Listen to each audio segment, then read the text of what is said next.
Good morning to all. मेरा नाम है हर्षित सिंह। मैं आज से अपना व्लॉगिंग चैनल स्टार्ट कर रहा हूँ। मेरा व्लॉगिंग चैनल चालू करने की एक गंभीर वजह है, वो है कि 15 फेब 2025 को मेरे पापा 4:30 बजे एक्सपायर हो गए। वैसे तो सबकी लाइफ अच्छी चलती है और हमारी भी अच्छी चल ही रही थी, पर पता नहीं भगवान ने किस्मत में क्या लिखा था कि अचानक से ये हादसा हो गया। मेरे पापा 30 जनवरी को उत्तराखंड गए थे और फिलहाल उधर ही रहते थे क्योंकि उधर उनका काम था। वो प्रॉपर्टी डीलिंग का बिजनेस करते थे। वो मेरा स्पेशली पेपर दिलाने के लिए 13 फेब की रात को इधर आए थे और 2 दिन अच्छा खासा रहे और बिल्कुल तंदुरुस्त थे। फिर जब पापा और मैं सेंटर से घर आ गए तब वो खाना खा के दोबारा एक मीटिंग में गए। वैसे तो पापा सारी जगह जब भी जाते थे बाहर मीटिंग में तब मम्मी को बता के जाते कि अभी आता हूँ, थोड़ी देर में इधर जा रहा हूँ। पर उस दिन पता नहीं क्या था, किसी को भी नहीं बता के गए, ऐसे ही निकल गए। वो तो मेरी नज़र से ली गई। तो मैंने पूछा कि कहाँ जा रहे हो, तब पापा ने बताया कि अभी थोड़ी देर में मीटिंग में जा रहा हूँ।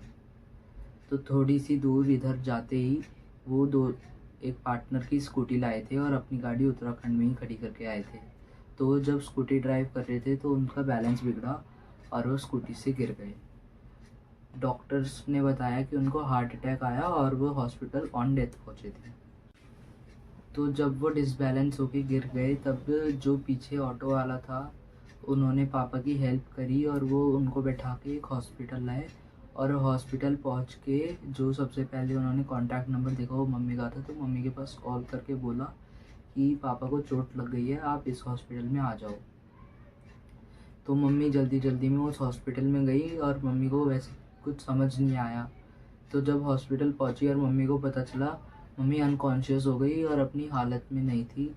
वो रोए जा रही थी और कुछ संभाल नहीं पा रही थी और उनको कुछ समझ नहीं आ रहा था। तो फिर उन्होंने मेरे को, मामा को और जो पापा के दोस्त थे जिनकी स्कूटी ली थी, हम तीनों को फ़ोन मिलाया और फ़ोन मिला के बुलाया। मैं अपने ट्यूशन में था और ट्यूशन में अचानक से कॉल आया सर के पास। तब कोई रो रहा था, तब हमको भी नहीं पता था। फिर अचानक से जब सर ने बोला कि तुमको बुला रहे हैं तो मेरे को बहुत ज़्यादा घबराहट हो गई और मैं घर में घुसते ही, जैसे ही घर में भागा भागा आया, तब मैंने देखा कि घर में सिर्फ मेरी बहन थी और कोई नहीं था। फिर मैंने पैसे लिए और नीचे एक ताई जी का फ़ोन लेके मैंने मम्मी के पास फ़ोन मिला के पूछा कि आप कहाँ हो और रो क्यों रहे हो। तो मम्मी ने बोला कि हॉस्पिटल आ जा, मतलब उन्होंने बोला भी नहीं, तो जो दूसरे पार्टनर थे उन्होंने फ़ोन लेके बोला कि आप इधर आ जाओ।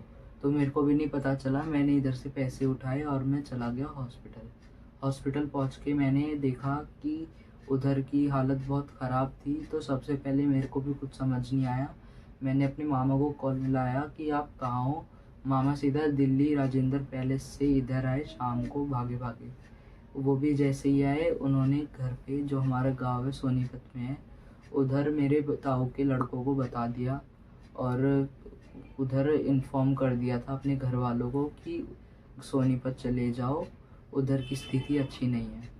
फिर जब मामा आए तब मामा ने मम्मी को घर भेजा और घर जाके जो बिल्डिंग की आंटियाँ थी उन्होंने मम्मी को थोड़ा स्टेबल करा, मम्मी की दवाइयाँ दी।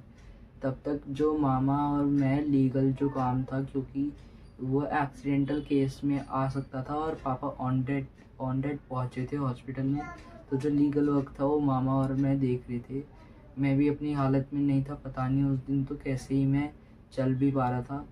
उधर से फिर मैं पुलिस अंकल को इन्फॉर्मेशन दे रहा था और फिर वो तो सही है, पास में ही पुलिस चौकी थी, इसलिए जो उधर का काम था वो हम जल्दी जल्दी कर पा रहे थे।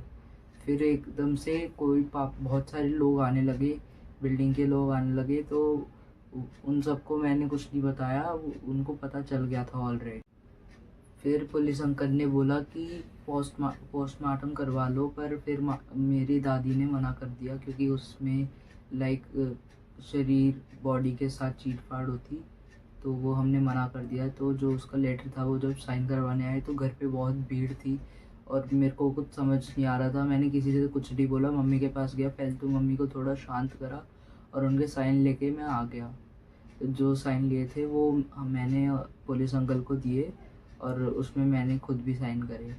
तब तक मेरे मामा ने जो गांव में मेरे ताऊ के लड़कों को फ़ोन करा था, वो कहीं पड़ोसी की गाड़ी में बैठ के आ गए और फिर हम तुरंत ही पापा को एम्बुलेंस में बैठा के गाँव ले गए।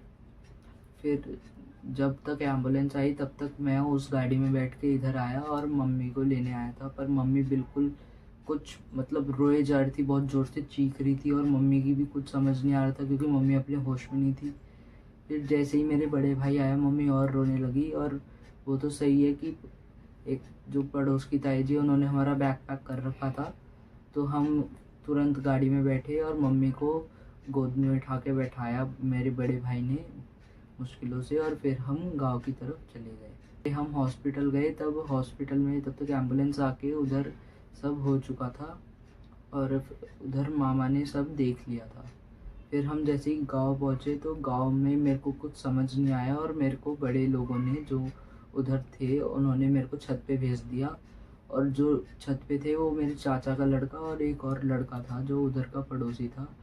तो हम ऊपर ऐसे ही बैठे रह गए। तो जो नीचे का काम चल रहा था वो देख रहे थे और मम्मी तो बेहोशी की हालत में ही उधर पहुंची थी। मम्मी के साथ 2 और आंटी आई थी जो इधर बिल्डिंग में रहती थी। फिर 16 तारीख को घाट पे जाके जो भी क्रियाक्रम था वो मैंने करा और फिर हम घर आ गए और घर आके ये डिसाइड हुआ कि 24 तारीख को तेरह में रखी जाएगी। फिर उसके बीच में मेरे बहुत सारे पेपर्स थे जो बाकी के बचे थे, वो भी मेरे ऐसे ही नॉर्मल गए, पर मैं अपना बेस्ट नहीं दे पाया उन पेपर्स में because I was like mentally unstable. तो फिर 24 तारीख के बाद मैं मम्मी को लेके इधर वापस घर पे आ गया और हम इधर घर की स्थिति थोड़ी संभाली।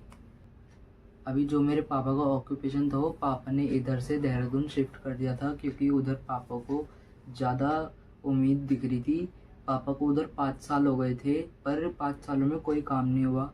अभी 3-4 महीनों में थोड़ा पापा का कुछ काम चला क्योंकि पापा को उधर का तौर तरीका पता चल गया था और वो हमको बोल रहे थे कि होली के बाद हम उधर ही सेटल हो जाएंगे, नया घर खरीदेंगे, नई गाड़ी खरीदेंगे। अभी वो सब पापा को पता था, अभी हमको कुछ पता नहीं कि उनके साथ क्या डील हुई थी, किसके साथ हुई थी। थोड़ी बहुत जो इन्फॉर्मेशन थी हमने उनसे पूछा, वो रिप्लाई बैक कर रहे हैं पर इतना नहीं कर रहे जितना वो पहले करते थे। क्योंकि पहले जब पापा इधर आते थे 10-10 15-15 दिनों में तो वो भी कॉल्स पे लगे रहते थे काम की और लाइक हमारे साथ बहुत कम टाइम स्पेंड करते थे। अब हमारे पास कोई सोर्स ऑफ इनकम नहीं है। जो इकलौते सोर्स ऑफ इनकम थे वो मेरे फादर थे क्योंकि मम्मी इतनी एजुकेटेड नहीं है कि वो जॉब कर सके। मैं अभी 11th में जाऊंगा रिज़ल्ट के बाद और मेरी बहन 7th में जाएगी, तो मेरे को ही अभी सब कुछ संभालना है और I have no idea to what to do and what to not.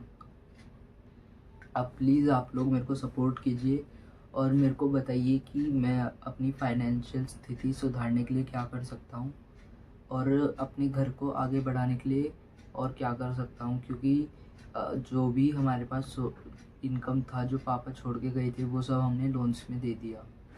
अभी बहुत से लोगों ने मेरे को व्लॉगिंग का सजेशन दिया, इसलिए मैं व्लॉगिंग कर रहा हूँ क्योंकि मैं अभी इतना बड़ा नहीं हूँ, अभी मेरी इतनी एज नहीं है कि मैं कोई जॉब कर लूँ और मेरे को अपनी मम्मी को भी संभालना है क्योंकि वो भी कोई जॉब नहीं कर सकती बिकॉज वो हाउसवाइफ है और इतनी एजुकेटेड नहीं है कि वो भी जॉब कर ले।